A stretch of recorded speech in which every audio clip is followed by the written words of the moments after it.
final topic of tonight, and it'll be interesting to see what the lads watching think. So obviously McGuinness was linked to arguably the biggest job in Irish football and domestically. You know, when you think of Dundalk's success in Europe and playing Arsenal, and Stephen Kenny got the Ireland job off the back of Dundalk. What do you make of it? Like, I mean, look, we don't know if he's going to be appointed or not, but Magilton has come out and said that he spoke to him. What's your feeling on the McGuinness thing, and you know, his links to Dundalk? You know, it's not one that I would sort of maybe take too seriously. Look, I think we've all read and heard and seen, you know, the ambition that Jim McGuinness has to be a football manager, and you know the lengths that he's gone to. You know, he's like traveled the world to try and, you know, obtain as much experience and knowledge about the game that he has. To not much, I suppose, success. I suppose it may be fair enough to say, you know, he had the job in America, didn't really work out. China, you know, for different reasons, you know, it didn't really materialize that there was much success there either. I just think that, look, I think what he's trying to do is really. I'm not really sure what the kind of words I'm looking for here. I think that for Jim McGuinness to go to Dundalk and be successful will be extremely difficult. If you know more about Gaelic football than I do, which wouldn't be hard. So I think I'm just gonna put this question right back onto you, and you can give me what you think on it, because for me, I just think it's a non-starter for me. Not to be too critical on McGuinness in general what he's done, but for me, I don't see it getting off the ground. But maybe you might see it differently. Yeah, no, look, I think you know, it might get off the ground, but I just think even what surprised me was, you know, Magilton, who's the director of football there, and he's probably getting paid handsomely for that role, and he done a piece with Dan McDonnell, and he acknowledged that he'd spoke to McGuinness, but he was referencing crossovers, like he's referencing crossovers to the GAA, and I'm like, that's bananas to me, because you're more or less justifying that he's in contention for the job because of what he done with Donegal. Which is madness, because if McGuinness, if you're talking about McGuinness, right, he left Donegal in 2014 and he's entered this realm of professional football and soccer management and coaching. Like, that's not a good sign if you're referencing what he did with Donegal, because it would obviously suggest that he hasn't. And again, you know, I'm not being overly harsh here, but like, he went to Celtic as a performance director. I think he was an assistant to the under-20s. He was an assistant to Roger Schmidt in China, and then, you know, he's had one job in professional soccer, and he won one match in 14. Yeah, and he's a candidate, or he was interviewed, or Jim Magilton spoke to him based on what he done with Donegal 7 years ago. That's mental. Like, and what kind of frustrates me is, like, I'm a Donegal fan, and I was there in All-Ireland final in 2012, 2014, Ulster finals. What he did was incredible. So, but if he wants to be taken serious as a professional soccer manager, then how the hell can Jim Magilton reference what he did, you know, with the GAA? Like, you know, he's been there for 7 years, and the only evidence you have to say, well, could he be a success at Dundalk, is not look at what he did with Donegal. It's like, look what he did in America, and it wasn't good. Like, and I just can't get my head around, when you see all the coaches that are available for the Dundalk job, why this McGuinness thing is still, you know, as prevalent. Like, why there's an appetite, or, you know, people actually take it serious. Like, and again, that probably comes across harsh. I mean, I put it this way, right? Ollie Horgan's done a great job at Hearts, right? We'll all admit that. He's been fantastic. If Ollie said decides at the end of the season, you know what, I want to get into GA coaching, and I'm going to do me badges, and you know, seriously, I'm going to start working with unions, or I want to manage into county, and say Declan Boner decides, you know, I'm not going to take Donegal next year. Would Donegal GA fans seriously consider Ollie Horgan as a serious candidate for the Donegal job? You know, I'm being serious. Like, would people? Of course they wouldn't. Like, and McGuinness, an unbelievably impressive fella, and he's driven, and he had unbelievable success in the goal, and he definitely would add value to a background team in a professional sports environment, whether it be rugby or soccer. But for him to be a manager in his own right, he needs to go and be successful as a manager somewhere. Like, it kind of to take Dundalk, or the Dundalk are probably the biggest club in Ireland. Yeah. You know, in terms of the success of recent years. Yeah, definitely, So definitely. I guess I don't. And even like Austin said, coming in as a coach, but like, what's he done as a coach either? Like he hasn't. You know, he's not been a first team coach with a big club. He was a first team coach in some Beijing team in China. Yeah. So I don't know. I think you know I think it would be.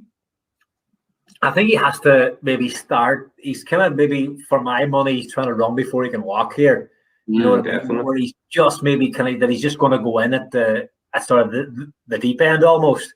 You know, we say, you know, you reference a couple of places that he's been, and you know, it seemed to be a lot of, you know, kind of junior stuff that he had done. You know, maybe at Celtic, and yes, you know, I don't know what he's done in China. You know, I haven't watched the games. I wasn't at the training sessions, that type of way. But surely you have to, if you want to coach men's football at the top level in any country, you have to start at the bottom, like almost like Ollie has done.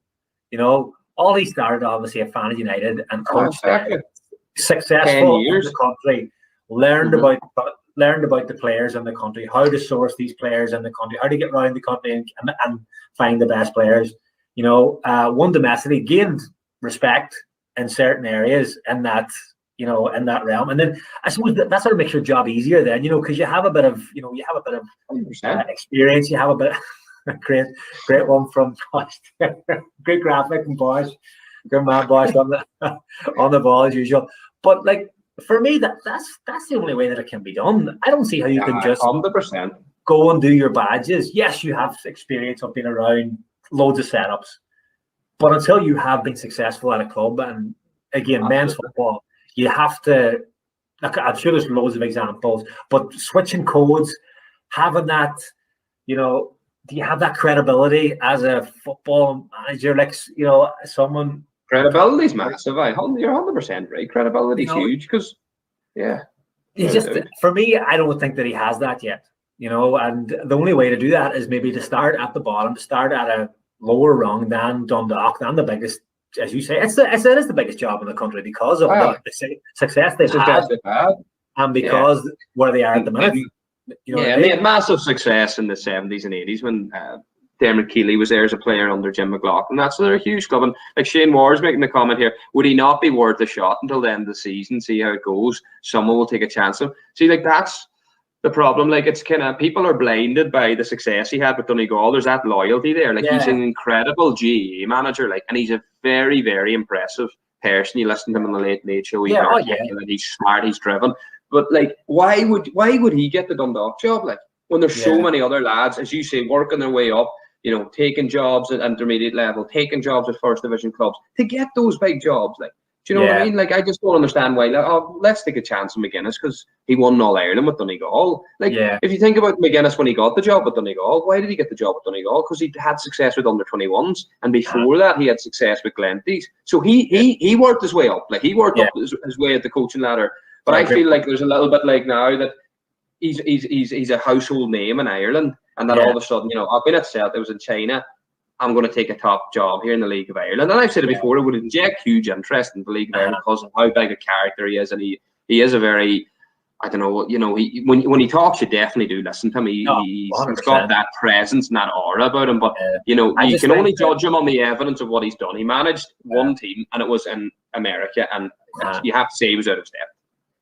Well, I think the way that, you know, the approach taken by, again, I've never been in a GA dressing room, you know, generally the approach taken by that, you know, then to try and bring that into a football dressing room, you know, it's a totally different, it's night and day for me. And I mean, maybe Chief, you can share more light on that than me. Like, do you think, you know, could you imagine him going into the Dundalk dressing room and the likes of, you know, Shields, Hooven, you know, Fats, like, they're going to look at things and say, what have you been doing? Like, you know, where is your, like, what have you won? Like, because we're at a level, and we need the best manager in the country, but we need someone who has experience, who knows what they're talking about, who knows exactly what they're doing. Now, I don't want to sound like I'm not coming out and saying that Jim McGuinness doesn't know what he's talking about. I'm sure he does. I'm sure he has all the knowledge there, but has got the experience.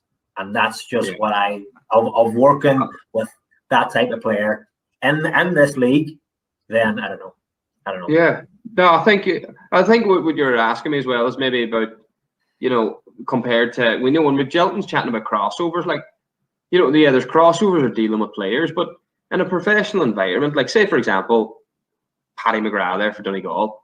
Yeah. Paddy McGrath doesn't buy into the system that McGuinness wants him to play. He doesn't play. Yeah. And he doesn't play inter-county football. Now, whereas if you up at Harps don't buy into Ollie's system, well, I'll go and play elsewhere. I'll go to Sligo, I'll go to Derry, I'll go somewhere else and play. That option's available to you. So when you're implementing a system and a style of play, with inter-county footballers, because they're amateurs and there's no transfer market and they can't leave, well, players are going to say, well, we need to run behind this fella. Otherwise, I'm not going to play or I'm not going to be involved. Whereas if he's at Dundalk, say, for example, and Paddy McElhaney just says, I'm not having this fella. Like, what's he done in the game? Who's he managed? I'm not having him. Like, fair enough, McGuinness mightn't pick him, but he's your best player and he could end up leaving.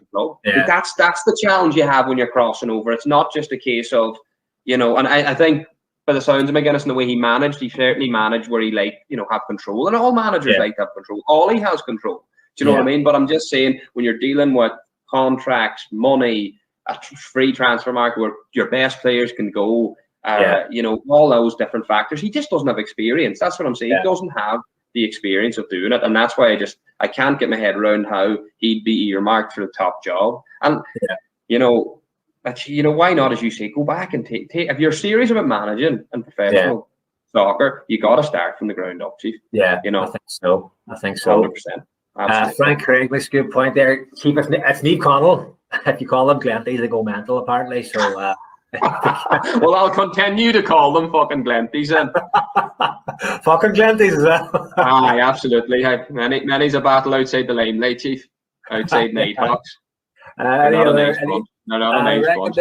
Imagine Celtic giving Eddie Jones the manager's job because he was a top rugby manager. It is true, like, and without going over old ground, that's all I'm saying. I'm like, if Jim Magilton came out and said, I had a conversation with Jim McGuinness because he done brilliant in China, he was absolutely fantastic in America, and I like his ideas about football. He said there's a lot of crossovers to the GA, so he's justifying that the reason he's in contention for the job is because he did a great job at Donegal. Again, as I say, if McGuinness is serious, then he needs to try and move away completely from GA, even move away from roles as a pundit and a columnist on it, and just immerse himself full on into it. And as Cowan said, work your way up. I don't know if there's any other comments.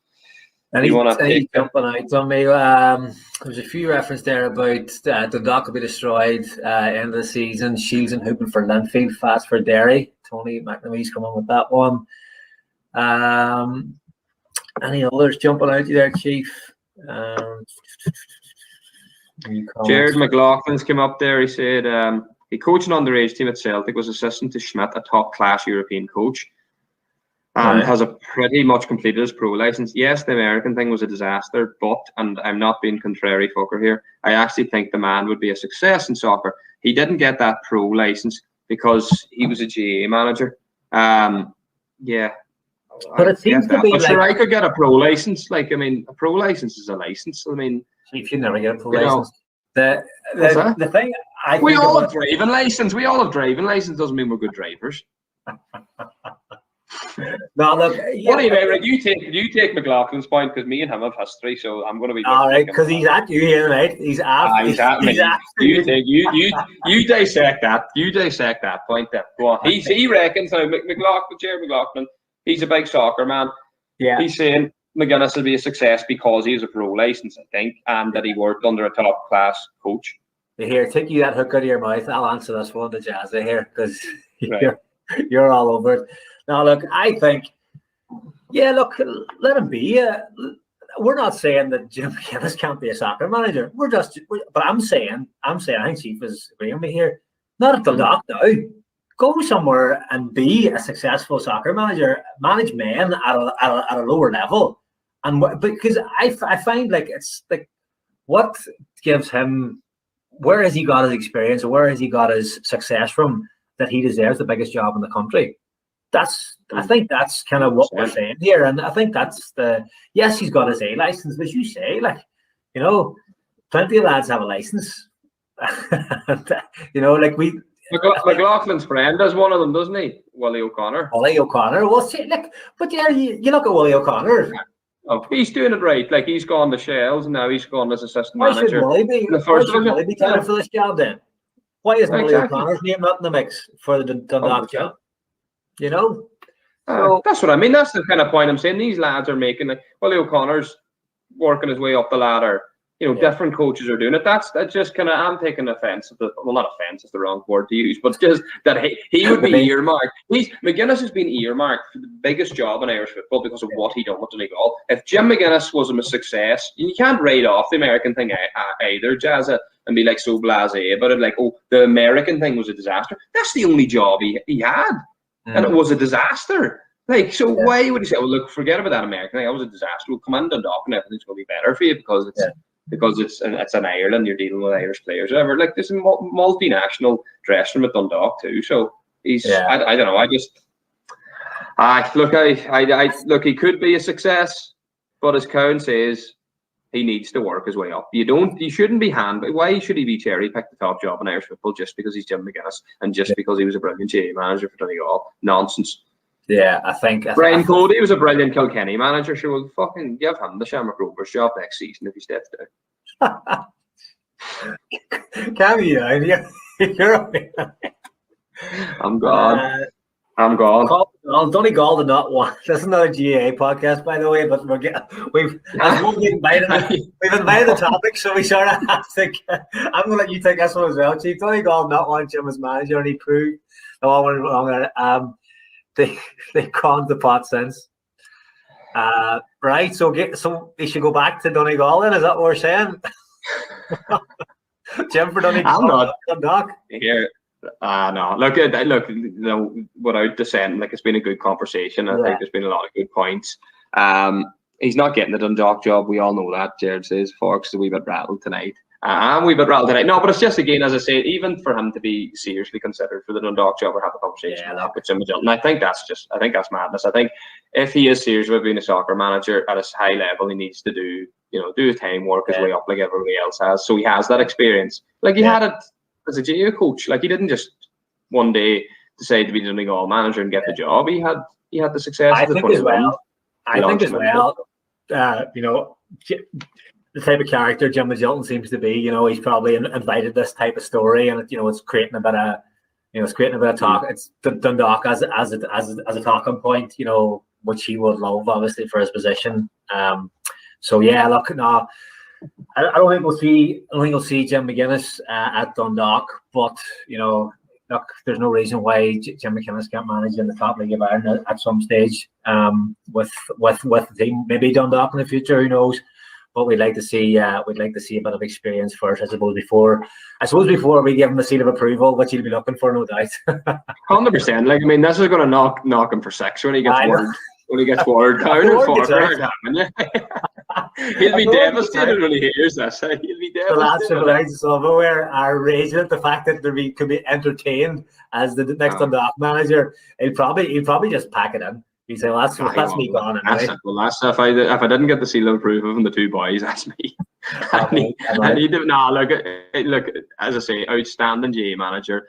And, no doubt probably could be a top coach. But again, there's a massive difference between coaching and managing. There's been brilliant coaches that have then stepped up to take a manager's job, completely different responsibility. Anthony Gorman referenced that as well. Anthony Gorman talked about how he loved working as a coach because he didn't have to, he wasn't the ones leaving people out or negotiating contracts. He could work on developing players and improving them. That's what he liked. He didn't like being a manager. There's a completely different dynamic between the two as well. But look, we'll certainly hear more of McGuinness over the years, and he's a very impressive guy. So just I hope people don't think this was a Jim McGuinness bashing session. I just think people need to be a wee bit realistic and take the Donegal jersey off them at times as well when they're having a serious conversation about him being a professional manager. But that's the crack anyway. Ollie for the Donegal job.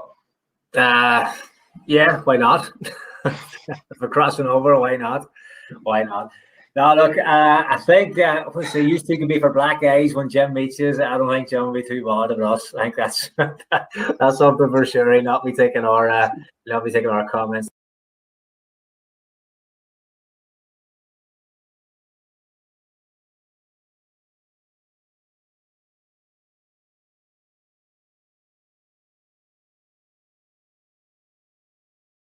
too seriously, as many don't anyway. So